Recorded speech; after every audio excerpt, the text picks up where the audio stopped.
Në përvjetorin e pavarësisë së Kosovës, në Shtetet e Bashkuara po organizohen aktivitete përkujtimore, përfshirë ekspozitën e fotografive pritja dhe shfaqjen e filmit Tavolina.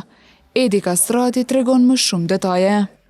Për hir të përvjetorit të pavarësisë Kosovës, në Amerikë organizohen disa evente, disa organizime ndryshme, e njëna prej tyne është ekspozita fotografive që i kemi realizu bashkë me fotografin Artan Korenica, dim shumë mirë fotografin ton të mirënjohën edhe të verifikum.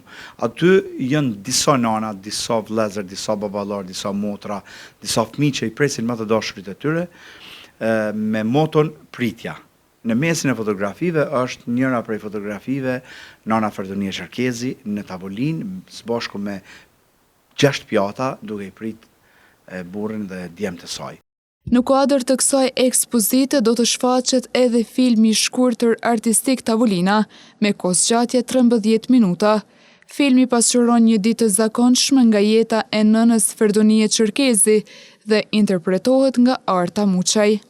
Gjatë kalimit të kohës, duke nisë prej asaj fotografisë, kemi realizuar një film të shkurtër artistik me emrin Tavolina, ku është pjesë e ekspozitës. Do të jetë ekspozita dhe mandej do të jetë filmi. Filmi është 13 minuta dhe interpretohet nga Arta Muçaj, një ditë normale e nënës Ferdonie.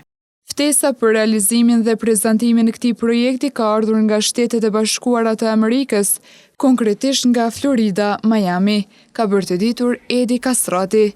Sipas tij, përmes kësaj ekspozite edhe filmit, synohet ngritja e zërit për çështjen e personave të zhdukur gjatë luftës në Kosovë. Ftesën e kemi marrë prej Amerikës, Florida, saktësisht prej në Miami, ku atje po shkojmë për ta ngritë zonin. Sot kemi mundësi dhe takat që të bjen kjo kërkesa jonë apo kjo thirrje jonë në vesh jo të shurdhër, se dim shumë mirë që vendi jonë nuk ka bo në gjë shumë të madhe për pjesën e të zhdukurve. Përmes kësaj ekspozite dhe filmit, organizatorët synojnë të mbajnë gjallë kujtesën dhe të ngritin zërin për zbardhjen e fatit të personave të zhdukur gjatë luftës në Kosovë.